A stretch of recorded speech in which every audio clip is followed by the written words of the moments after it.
sommes sur la première étape du Tour des Alpes-Maritimes, 165,5 km en direction d'Antibes. Et après 30 km de course, Morné van Niekerk, le Sud-Africain de Saint-Michel-Aubert 93, accompagné du local de l'étape Andrea Mifsud de la formation Nice Métropole, ont donc constitué l'échappée du jour. Ils ont jusqu'à 2 minutes 30 d'avance sur un peloton mené par les formations Coratec et UNEX. Puis l'écart va être contrôlé à un long moment autour de la minute 30 avant que la formation Decathlon AG2R la mondiale prennent les commandes à l'avant du peloton. A noter que Labrosse et Paré-Peintre ont pris une seconde de bonification lors des 2 sprints intermédiaires.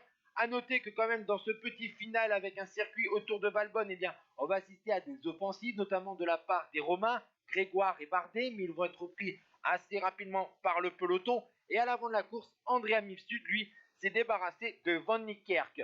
Malheureusement pour lui, eh bien, c'est la descente sur Antibes. L'équipe Israël, première tech pour Ethan Vernon, a pris les commandes du peloton et l'homme de tête est repris à 1500 mètres de la ligne seulement. On va donc assister à un sprint devant l'Azur Arena. Après un gros travail de ses équipiers, eh bien, Ethan Vernon, l'ancien coureur du Wolfpack, maintenant chez Israël Première Tech, le Britannique va signer facilement sa 9e victoire professionnelle et la 4e pour la saison pour l'équipe israélienne. La 2e place revient à Sean Flynn, équipier de Romain Bardet chez DSN Firmenich. 3e, Vincenzo Albanese de l'équipe Arkea. 4e, Tobias Alland Johannessen. 5e, Guillaume Boivin. Ciao tout le monde.